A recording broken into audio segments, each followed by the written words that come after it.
Hello friends, இன்றைக்கி மைசூர் போண்டா எப்படி பண்ணுறதுன்னு பார்க்கலாம். இதுக்கு ஒரு மிக்ஸி ஜாரில் ஒரு பச்சை மிளகா, கொஞ்சம் இஞ்சி, கொஞ்சம் மிளகு இதெல்லாம் நான் சேர்த்துருக்கேன். இதை ஃபஸ்ட்டு நம்ம அரைச்சிக்க போகிறோம். இதோட கொஞ்சம் கருவேப்பிலையும் சேர்த்துட்டு நம்ம தனியாக அரைச்சி எடுத்துடலாம். இப்போ இந்த மாதிரி அரைச்சிட்டு இப்போ உளுத்தம்பருப்பு சேர்த்துக்கலாம். இதை நான் ஏற்கனவே 2 மணி நேரம் நல்லா தண்ணியில் ஊற வச்சுருக்கேன். ஊற வச்சுட்டு அந்த தண்ணியை சேர்க்காமல் ஃபஸ்ட்டு நீங்கள் உளுத்தம்பருப்பை போட்டு அரைச்சிக்கோங்க. தேவைப்பட்டால் கொஞ்சம் தண்ணியை நம்ம அதோடு சேர்த்து அரைச்சிக்கலாம். தெளித்து தான் தண்ணி சேர்க்கணும். முதலையே நிறையா தண்ணி சேர்த்துடக்கூடாது. இங்கே பாருங்கள், இந்த மாதிரி ஒரு மிக்ஸாக வர அளவுக்கு நீங்கள் அரைச்சிக்கோங்க.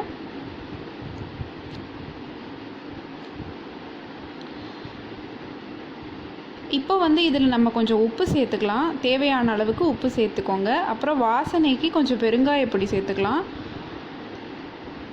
அப்புறம் இன்னும் போண்டா ரொம்ப நல்லா கிறிஸ்பியாக வர்றதுக்கு கொஞ்சம் நெய் சேர்த்துக்கிறோம். சேர்த்துட்டு நல்லா மிக்ஸ் பண்ணி விடலாம்.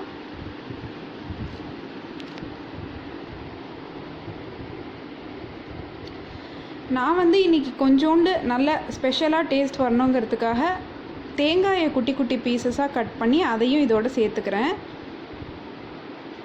இப்போ மிக்ஸ் பண்ணிவிட்டு ஒரு கடாயில் கொஞ்சம் எண்ணெயை நல்லா ஹீட் பண்ணிக்கலாம். ஃபஸ்ட்டு நார்மலாக ஹீட் பண்ணிவிட்டு அதுக்கப்புறமா மீடியம் ஃப்ளேமுக்கு மாற்றிடுங்க. போண்டா மீடியம் ஃப்ளேமில் தான் கொதிக்கணும். ஸ்டார்டிங்லேயே ரொம்ப ஹை ஃப்ளேமில் வச்சா உள்ளெல்லாம் குக் ஆகாது. இப்போ நான் போண்டாவை எண்ணெயில் சேர்த்துக்கிறேன். கையளவு எடுத்து சின்ன ரவுண்டாக அப்படியே போட்டால் போதும்.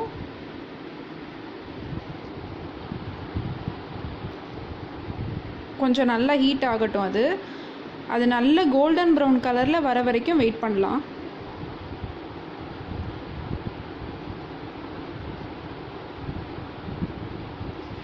ஒரு கரண்டி வச்சு இன்னொரு சைடு நல்லா திருப்பி விட்டுக்கோங்க. ஸோ தட் 2 சைடும் நல்லா குக் ஆகும் எண்ணெயில். இப்போ பாருங்கள், இது நல்ல கோல்டன் ப்ரௌன் கலரில் வந்தாச்சு. இந்த டைமில் நான் இதை எடுத்து வச்சுக்கிறேன். அவ்வளோதான், ரொம்ப ரொம்ப டேஸ்டியான மைசூர் போண்டா ரெடி.